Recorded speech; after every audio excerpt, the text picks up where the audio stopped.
Good morning guys, मेरा नाम है शिशान है। मेरा गोल है यूपीएससी 2027 एंड मेरा ऑप्शन है एंथ्रोपोलॉजी। अब लास्ट क्लास में हम लोगों ने थ्योरीज ऑफ एवोल्यूशन को डिस्कस करने से जस्ट पहले छोड़ा था, तो लेट्स स्टार्ट देयर। देखो, जो थ्योरीज है ना एवोल्यूशन की, उनको हम लोग तीन पार्ट से पढ़ते हैं। एक है प्री डार्विन थ्योरी, मतलब जब डार्विन ने अपनी थ्योरी नहीं दी थी, उससे पहले लोगों ने क्या थ्योरी बनाई थी एवोल्यूशन की, उसको हम लोग बोलेंगे प्री डार्विन थ्योरी। फिर डार्विन, राइट, डार्विन की जो थ्योरी है वो। और फिर पोस्ट डार्विन, है ना। डार्विन थ्योरी क्या बोलते हैं, है ना, थ्योरी ऑफ नेचुरल सिलेक्शन, है ना। पोस्ट डार्विन मतलब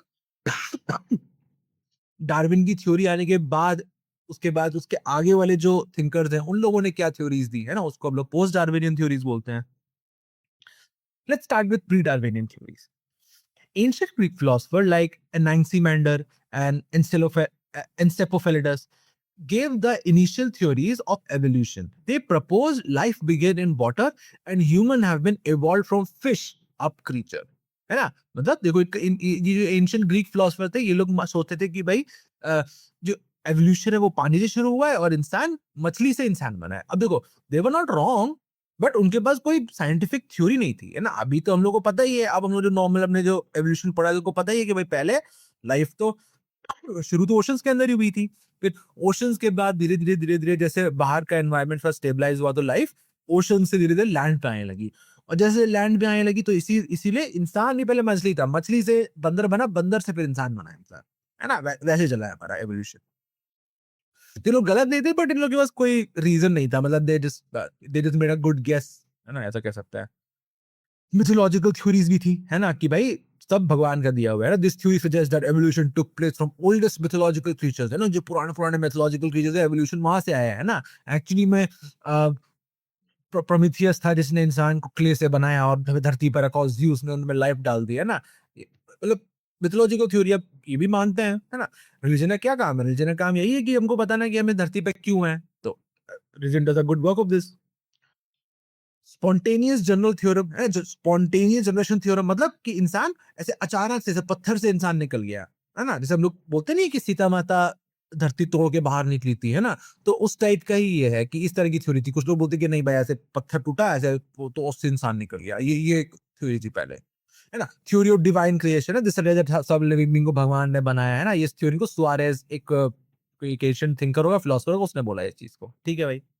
A theory of epigenesis, and adult tissue grow by selective differentiation and gradual development from simple to more complex structure, है ना। तो क्या बोल कि adult tissue selective differentiation के लिए बनता है, मतलब कि भाई अब उसको उसको स्किन बनना है, अब कहाँ का स्किन बनना है, उसके हिसाब से उसकी स्किल, सेल वॉल की थिकनेस, सेल का साइज, कितना थिकनेस होगा वहां पर स्किन का, वो तो बहुत डिपेंड करेगा। तो अडल्ट जो टिश्यू होता है वो सिलेक्टिव डिफरेंशिएशन के साथ ग्रेजुअली डेवलप करता है from simple to more complex structure, right. तो वैसे ही कि वो सिंपल से कॉम्प्लेक्स होते होते इंसान बन गया। देखो ये भी थोड़ा सही है, ये थ्योरी, है ना। Theory of catastrophism, based on fossilized remain of animal, various changes over time have been observed that explicitly explicitly continued the process of catastrophe, created migration and change in structure of species। मतलब कि भाई जो fossil remains and animal variation है ना, उनमें observe किया गया है कि भाई उन सब ने कोई ना कोई कैटास्ट्रोफी देख रखी है अपनी लाइफ में, जिस कैटास्ट्रोफी के कारण माइग्रेशन हो, उससे स्ट्रक्चर ऑफ स्पीशीज ही बदल गया। तो बोलते कि ऐसे कैटास्ट्रोफीज हो रहे थे, इस चक्कर में इंसान इवॉल्व कर गया। Theory of less rigidity, programmable evolution. It was stated by Erasmus Darwin। देखो Erasmus Darwin, ये भी अपना डार्विन का कोई भाई भतीजा या उसका पापा मम्मा थे। उनकी पूरे फैमिली में लोग एवोल्यूशन के बारे में पढ़ते रहते थे, इसीलिए डार्विन निकला, है ना। डार्विन कोई अलग से कोई स्पेशल जीनियस नहीं था, ठीक है। It was stated by Erasmus Darwin. He stated that life originates from primordial protoplasm, है ना। मतलब प्राइमोर्डियल मतलब ऐसे पुराने, ऐसे प्रोटोप्लाज्म मतलब ऐसे कुछ गूई टाइप की चीज से, है ना। Most often origin of life it took millions of years, है ना, कई कई साल लग गए उसके अंदर, है ना। Process of evolution to generate diverse organisation, और ये प्रोटोप्लाज्म से निकलने में सालों लग गए कि धीरे धीरे धीरे कोई ऑर्गेनाइजेशन निकला उसके अंदर से, है ना। थ्योरी ऑफ, अब देखो, अब हम लोग आते हैं अपनी पहली थ्योरी पे, प्री डार्विनियन थ्योरी पे। ये काफी इंपॉर्टेंट भी है।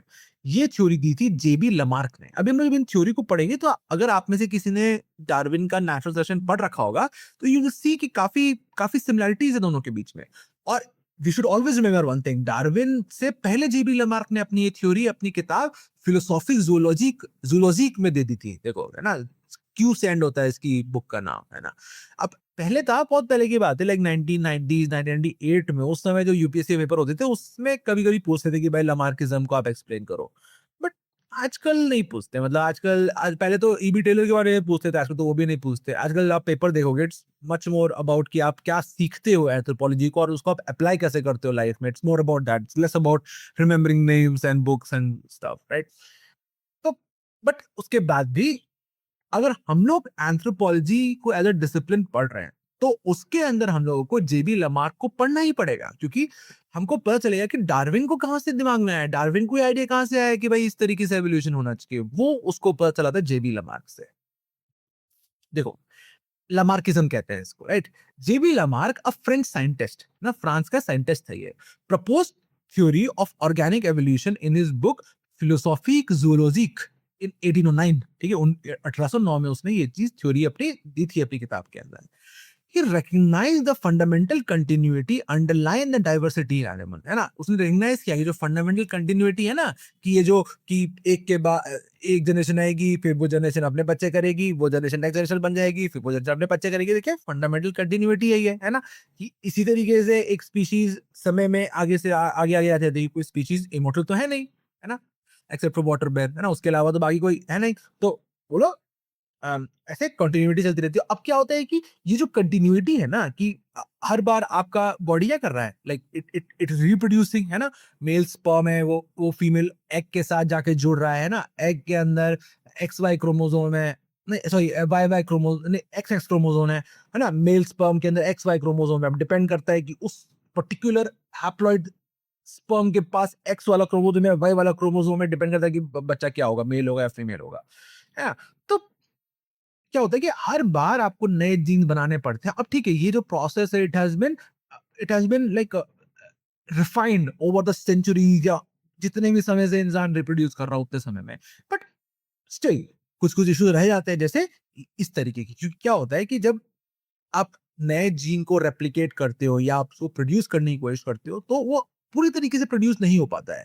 जैसे कभी आपने कोशिश की कॉपी कॉपी कॉपी बनाने में, तो तो भाई कॉपी, पहली कॉपी दूसरी कॉपी ना, फर्स्ट कॉपी सेकंड कॉपी तो ऑलमोस्ट सिमिलर सिमिलर लगेगी। बट जैसे आप 10th कॉपी या 20th कॉपी तक पहुंचते रहोगे, वैसे वैसे आपको दिखेगा कि वो एकदम डिग्रेड हो जाएगी, वो फोटो एकदम ऐसी हो जाएगी, देखने लायक नहीं रहेगी।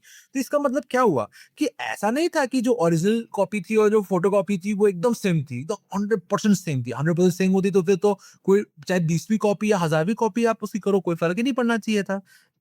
इसका मतलब कि उसमें कुछ चेंजेस थे, बट इतने छोटे थे कि हमको दिखे नहीं फर्स्ट कॉपी और ओरिजिनल कॉपी के बीच में। तो फिर है ना, अब चेंज दिखी नहीं, बट क्या वो चीज धीरे धीरे धीरे धीरे 10-20 कॉपीज होते होते वो कंपाउंड होती गई वो चीज, और वो कंपाउंड होते होते वो एक बड़ी चीज बन गई, है ना। तभी तभी वो पिक्चर एकदम खराब हो गई। तो वही चीज ने नोटिस किया कि भाई एवोल्यूशन के हिसाब से रिप्रोडक्शन तो चलता रहेगा, तभी स्पीशीज की कंटिन्यूटी मेंटेन रहेगी, वरना स्पीशीज एक्सटिंक्ट हो जाएगी। तो जब उसका कंटिन्यूटी चलता रहेगा उसकी स्पीशीज का, तो हमको नए-नए जीन्स बार-बार बनते रहेंगे। अब जब नए-नए जीन्स बार-बार बनते रहेंगे, तो क्या होगा, उनमें कुछ ना कुछ एब्रेशंस आएँगे, उनमें कभी ना कभी कुछ-कुछ बदलाव आ जाएगा, है ना? तो उसको उसको हम लोग जेनेटिक एब्रेशंस बोलते हैं, या फंडामेंटल उसको बोलते हैं कि इसी से एवोल्यूशन होता है। इसको हम लोग फंडामेंटल एवोल्यूशन ही समझते हैं। ठीक है? His theory was based on following methods. ठीक है? इसकी जो थ्योरी थी वो इन मेथड्स के ऊपर बेस्ड थी। पैलियोंटोलॉजिस्ट, है ना? पैलियोंटोलॉजिस्ट क्या होते हैं? जो पुराने हड्डियों को पढ़ते हैं, यूजुअली डायनासोर बोन्स को पढ़ते हैं, बट पुराने ह्यूमन हड्डियों को भी पढ़ेंगे तो उनको भी पैलियोंटोलॉजिस्ट ही बोलेंगे हम लोग, या उनको हम लोग एंथ्रोपोलॉजिस्ट बोल देते हैं, राइट? कंपैरेटिव एनाटॉमी, है ना? कंपैरेटिव एनाटॉमी मतलब कि भई इंसान का हमने एनाटॉमी पढ़ा, फिर उससे जो पास्ट पास्ट हमारे जो एंसेस्टर है उसका हमने एनाटॉमी पढ़ा, हमने जो हमारे आस-पास जो क्लोज़ रिलेटिव्स हैं, ओरेंगुटैन हो गए, चिंपैंजीज़ हो गए, तो हम लोगों ने उनका एनाटॉमी पढ़ा, उनके कंपैरिजन से स्टडी किया, है ना? मोलेक्युलर मेथड, है ना? फाउंड सिमिलैरिटी, कि मॉलिक्यूल्स को स्टडी किया और देखा कि देखो भाई सेम सेम मॉलिक्यूलर है ना? एम्ब्रियोलॉजिकल एविडेंस, है ना? एम्ब्रियोलॉजिकल एविडेंस की मतलब वो एम्ब्रियोज को स्टडी किया। Geographical indication and cytogenetic evidence, है ना? जियोग्राफिकल इंडिकेशन मतलब किस जगह पे मिले हैं वो, और साइटोजेनेटिक एविडेंस मतलब जेनेसिस क्या होता है? It is the creation of a new nucleus. अभी हम लोग फिजिकल एंथ्रोपोलॉजी में जो हम लोग सेल डिवीजन को पढ़ेंगे, तो हम लोग देखेंगे कि भाई किस वे से सेल डिवीजन होता है। तो सेल डिवीजन ऐसा नहीं होता है कि भाई सीधे सेल 2 पार्ट में डिवाइड हो जाते हैं, नहीं। पहले क्या होता है, पहले सेल का न्यूक्लियस जो होता है वो 2 पार्ट में डिवाइड होता है। तो एक टाइम ऐसा आता है जिस समय एक ही सेल के अंदर 2 न्यूक्लियस होता है। फिर उसके बाद वो सेल पूरा डिवाइड होता है 2 टुकड़ों में और फिर 2 डिफरेंट डिफरेंट सेल्स बन जाते हैं। तो उसको हम लोग साइटोजेनेसिस कहते हैं, नए न्यूक्लियस को बनना। डिवाइड होकर नया न्यूक्लियस बनना, उसको हम साइटोजेनेसिस बोलते हैं। तो जेनेटिक एविडेंस यानी कि हमने जब उसको स्टडी किया तो उससे हमको क्या एविडेंस मिला है हमारे एवोल्यूशन के बारे में। He told that organic evolution is based on 4 principal laws. ठीक है, उसने बोला कि जो ऑर्गेनिक एवोल्यूशन है ये 4 प्रिंसिपल लॉज पे डिपेंड करता है ना। Internal force and factor of growth पहला, second modification of old organs, third principle of use and disuse, fourth inheritance of acquired characteristics. तो internal force and factor of growth क्या होता है, इसको थ्योरी ऑफ इलान विटल भी बोलते हैं ना। इलान विटल मतलब वो फोर्स जो वो लाइफ लाइफ पावर वाइटैलिटी क्या होती है, लाइफ होती है, लाइफ जिंदा कितने हो आप। और इलान विटल मतलब वो पावर जो लाइफ को कंटिन्यू रखती है ना, सोल या लाइफ की एनर्जी, जो भी ले लो आप।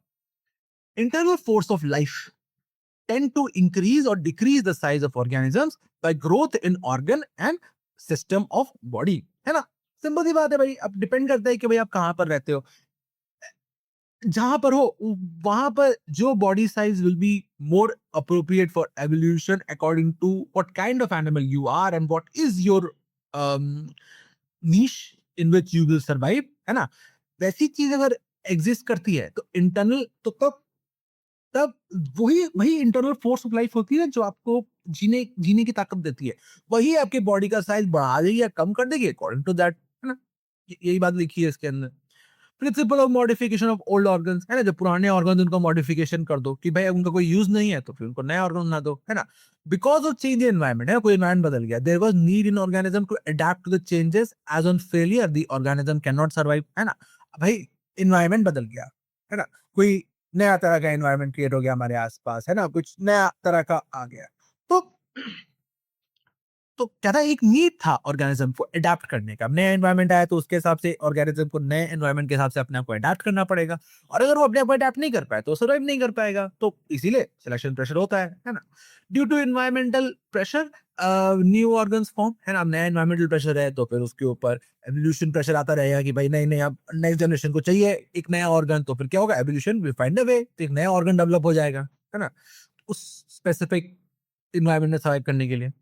A principle of use and disuse, ठीक है। अब देखो, Lamarck believed that any particular part of body that is put in use more frequently has tendency to develop stronger and better, while any part of the body which were no longer in use had a tendency to disappear gradually. Thus, by differentiating use and disuse of various body parts during its lifespan, organisms will change to some extent and acquire new characteristics. JAP मतलब कि depending on कि आप उस organ को कितना use कर रहे हो, वो ऑर्गन या फिर तो आपके बॉडी में ज्यादा स्ट्रॉन्गर बन जाएगा या इवन मोर बेटर बन जाएगा यूज के लिए, या फिर वो अगर उसका डिसयूज हो रहा है, मतलब आप उस ऑर्गन को यूज नहीं कर रहे हो, तो वो धीरे धीरे धीरे वैसे ही ऑर्गन बन जाएगा, धीरे धीरे फिर वो खत्म भी हो जाएगा, है ना। अब appendix is a very good example for this, but एक और एग्जांपल हम लोग इसमें लेके चल सकते हैं, विंग्स, ठीक है। अब देखो, जो फ्लाइंग बर्ड्स होती हैं, है ना, जैसे पिजन होगी, ये जो भी फ्लाइंग बर्ड्स होती है, उनका उनका यूजुअली क्या होगा, आपको दिखेगा कि उनका जो बाकी का जो उनका जो बॉडी होता है वो काफी ऐसे स्ट्रीमलाइंड होता है ना, एकदम ऐसे एरोडायनामिक होता है। उनकी जो हड्डियां होती हैं वो हॉलो होती है अंदर में, ताकि उनका वेट हल्का रहे, है ना, बोन के वेट से वो वे डाउन ना हो जाए बर्ड्स। और उनके जो विंग्स होते हैं, उनकी मसल्स बहुत स्ट्रांग होती है उनके विंग की। क्यों? क्योंकि उन्हीं को यूज करते हैं वो हवा में उड़ने के लिए, तो ऑब्वियसली उनके विंग्स के मसल स्ट्रांग होने ही पड़ेंगे, तभी वो उड़ पाएंगे ठीक से, है ना। तो क्योंकि वो उस विंग्स का इस्तेमाल करते हैं उड़ने के लिए, इसीलिए उनका विंग्स के मसल इतने स्ट्रांग होते हैं। अब on the other side let's take emu का एग्जांपल, है ना, पीकॉक। अब मुझे पता है पीकॉक वाइल्ड में कभी-कभी उड़ते हैं, बट दे डोंट फ्लाई, जैसे कि भाई ईगल उड़ रहा है या पिजन उड़ रहा है कि दूर-दूर तक उड़ के जा रहे हैं ना, दे डोंट डू दैट।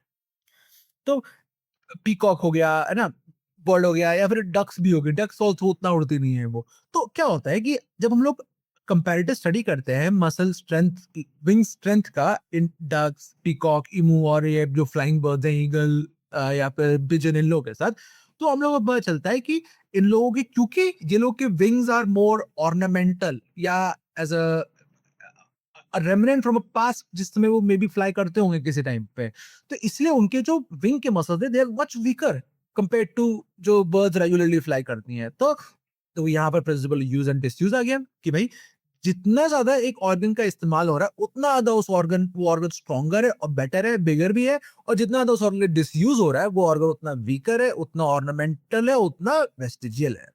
और वही चीज ने देखी, देखो मेक सेंस राइट? अच्छी चीज तो बोली उसने, सही चीज तो बोली एकदम। Lengthening of neck in giraffe, तो ये भी एक काफी अच्छा केस स्टडी है इसको लेके, है ना? Development of strong bicep muscle in blacksmith, है ना? कि अब ब्लैकस्मिथ लोगों को क्या करना पड़ेगा भाई, पूरे समय उन लोगों को लोहे का काम करना है, तो वो लोहे का काम ऐसे करते रहेंगे करते रहेंगे करते रहेंगे, तो फिर क्या होगा? तो उनका जो बाइसेप का मसल है वो डेवलप हो जाएगा, है ना? Lengthening of neck in giraffe, अब पहले जिराफ का क्या इशू था? जिराफ रहते सवाना वाले लैंड में, सवाना में क्या है कि जो पेड़ होते हैं वो लंबे लंबे होते हैं, अब उनको उतना ऊपर जाके खाना है पत्ता, तो कैसे खाएंगे उतना पत्ता? उनके नेक लंबे होने लगे धीरे धीरे धीरे एवोल्यूशन के साथ, जैसे उनके नेक लंबे होते गए तो वो उनकी नेक जितनी लंबी आ जाए, है ना? Increase in visual sense in humans and other primates, है ना? Human has trichromatic stereoscopic vision as opposed to non-stereoscopic, non-chromatic vision, the monochromatic vision of lower of animals. है ना? तो भाई हमारा विजुअल सेंस भी इंक्रीज हुआ है ह्यूमंस का, है ना? जैसे आपने सुना होगा कि कलर में केवल इंसान और बंदर देख सकते हैं और कोई नहीं देख सकता, तो ये चीज एवॉल्व हुई है हम लोगों के अंदर, है ना? हम लोग ट्राइक्रोमैटिक, ट्राइक्रोमैटिक मतलब क्रोमा क्या होता है? शेड होता है, ट्राई मतलब ग्रीन, रेड, ब्लू, ये जो फंडामेंटल कलर्स है ना तीन, ये तीन कलर, ये तीनों कलर हम देख सकते हैं, इसलिए हमारी जो आईज है वो ट्राइक्रोमैटिक है। बाकी कई लोग क्या होती है, मोनोक्रोमैटिक होती है, वो केवल ब्लैक एंड व्हाइट देख सकते हैं, है ना? स्टीरियोस्कोपिक विजन, है ना? स्टीरियोस्कोपिक मतलब कि ऐसे ऐसे आगे ऐसे साइड साइड हम लोग देख सकते हैं, है ना? 360 डिग्री व्यू भी होता था कि पहले लोग ऐसे पीछे भी देख सकते थे।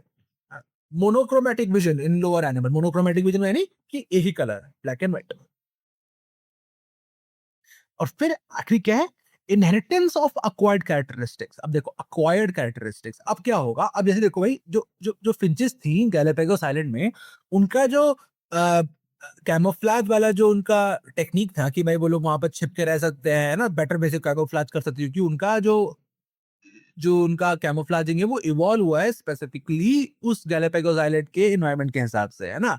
तो फिर अब उन फिंचेस के जो बच्चे होंगे उनके पास भी वो कैमोफ्लेजिंग एलिमेंट आएगा, है ना? उनके पास भी वही सेम चीज आएगी, तो इसी को हम लोग बोलते हैं इनहेरिटेंस ऑफ एक्वायर्ड कैरेक्टरिस्टिक, कि भाई पहले तो एवोल्यूशन के कारण उस एनवायरनमेंट में सरवाइव करने के कारण सिलेक्शन प्रेशर के कारण जो फिंचेस थी उन्होंने ये स्पेसिफिक टाइप ऑफ कैमोफ्लेज को अपने बॉडी में ला लिया, अपने एवोल्यूशन का पार्ट बना लिया। बट फिर अब उसके बाद जब वो जब हो गया, उसके बाद जब उसके बच्चे नेक्स्ट जनरेशन होगी, तो ऐसे तो नहीं कि नेक्स्ट जनरेशन को फिर से पूरा एवोल्यूशन करना पड़ेगा, नहीं। उनको क्या मिलेगा? ये जो एक्वायर्ड कैरेक्टरिस्टिक्स है, ये जो नया जो कैमोफ्लेज जो एक्वायर कर चुके हैं, वो चीज वो सीधा फ्री में दे देंगे, तो it will become an inheritance for the generation उसके बाद से वो चीज। According to Lamarck, the characteristic acquired by an organism by are transmitted by heredity and to the next generation.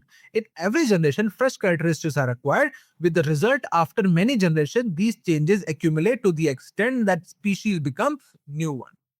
He told that organic evolution is based on four principal laws, which are internal force and factors of growth, modification of old organs, पुराने organ modify हो जाएंगे depending on कि नए environmental needs क्या है, principal of use and disuse, भाई आप उसको यूज कर रहे हो नहीं कर रहे हो उसके हिसाब से उस ऑर्गन का साइज बड़ा है छोटा हो जाएगा। इनहेरिटेंस ऑफ एक्वायर्ड कैरेक्टरिस्टिक, जो जो आपने एवोल्यूशन के साथ जो जो आपने कैरेक्टर्स एक्वायर्ड किए वो अपने आप नेक्स्ट जनरेशन को ट्रांसमिट करोगे।